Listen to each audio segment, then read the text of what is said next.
Hey there, Parker Reed here, and welcome to PR Media, your home for everything movies and music through my eyes. And today we have a review of the new From Ashes to New album, Panic. Panic is the third full-length studio album by hard rock quartet From Ashes to New, and it's the second with their lead vocalist, Danny Case. After giving this album a few listens through, I can honestly say this is their best effort yet. It is not a complete makeover of their style. It is true to their form, but it's the best songwriting, the best production, and the best riffs and the best lyrics that they've ever put to tape. If you haven't heard From Ashes to New before, picture a Hybrid Theory era Linkin Park, 3 Days Grace, their 1X era, with some modern sensibilities, some modern songwriting, and some modern production. And you've got From Ashes to New, and that is a recipe made for success, in my opinion. I've seen them live 3 times, and they put on a great live show, so I was eagerly anticipating Panic, and it did not disappoint. To start things out, some standout tracks on the album are Nothing, Scars That I'm Hiding, What I Get, and the best song on the record, and I think the best song that From Ashes to New has ever recorded, is the title track, Panic. And the title track is all about anxiety and dealing with inner turmoil, and it came out in March of this year as the lead-off single from this album, and it pretty much encapsulated the COVID-19 and coronavirus pandemic in a nutshell. And the funny thing is, they didn't even record it when all this was going down. They recorded it last year and put it out this year, but it actually affected the video shoot for the record. And the video is great too. It's shot inside of an office setting, and it shows just the turmoil that can be in your everyday life. And this is a standout song. I think it's the best song of 2020 in the hard rock genre. I've returned to it over and over and over again. So when I found it being the 6th track on this album, it felt like I was seeing an old friend again. It deserves way more credit than what it's been getting. It only has about like 1.5 million views on YouTube, and that's a lot. But it deserves way more than that. Panic is heavy. This sounds just like Linkin Park, and that's not a knock on From Ashes to New. We don't have Linkin Park anymore, or at least we haven't for the past 3 years since Chester Bennington passed away. And I'm a huge fan of that band. So to have a band around that has a lot of energy, they're young, and they love that style of music, it's welcome. It shouldn't be a knock. It's kind of like the Greta Van Fleet thing with Led Zeppelin.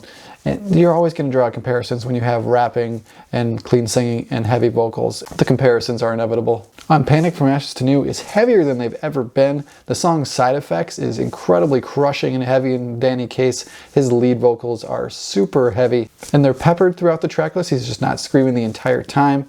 And on this track, The Death of Me, this pretty much is a quintessential Hybrid Theory Linkin Park breakdown. You can throw this on the record, put Chester and Mike Shinoda's voices on it, and it'll sound just like it. This 11-song album clocks in at just over 36 minutes, so it's very brisk.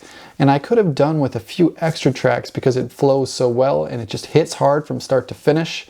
And it would have been even better if there were a few more slow songs on it. I know that's really not their style, it's not what they're going for.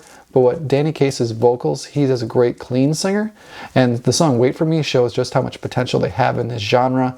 I know Linkin Park is a big influence of theirs, and they didn't start doing that until about the 3rd record. They did a little bit on their 2nd album, Meteora, but not a lot until Minutes to Midnight, like on the song Shadow of the Day. If they had a Shadow of the Day type song in this album, it would definitely be a 10 out of 10. And like I said before, this isn't a drastic change of their sound. They've had songs like Crazy in the past and Through It All that are very much in this same vein, but you don't have to reinvent the wheel when you've already discovered something great. Just stick to it, keep working on it, and that's exactly what From Ashes to New did on Panic. They refined their songwriting, and they even added some tracks that have deeper meanings than just feel-good songs or pick-me-up songs.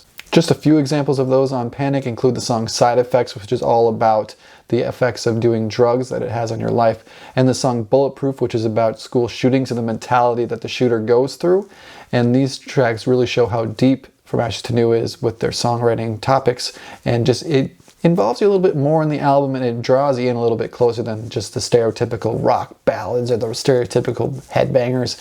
It shows how deep From Ashes to New is as a band. To wrap things up here, From Ashes to New's new album Panic had me floored from start to finish. It's an absolute non-stop thrill ride of heavy tracks with some great screaming, some great melodies, some great catchy choruses, and even a slow song here and there. So my final rating for From Ashes to New's Panic is a solid 9 out of 10. A few slower songs and a little bit more varied styles would have had it be a 10 out of 10 for me, but this is one of, if not the best rock albums to come out in 2020. From Ashes to New's Panic. Have you heard it yet? If not, you definitely should. They're a bit of a smaller band than I'm used to reviewing, so definitely go check them out. Show them some support. My name is Parker Reed. You've been watching PR Media. Keep supporting physical media, and I'll see you next time. See you guys.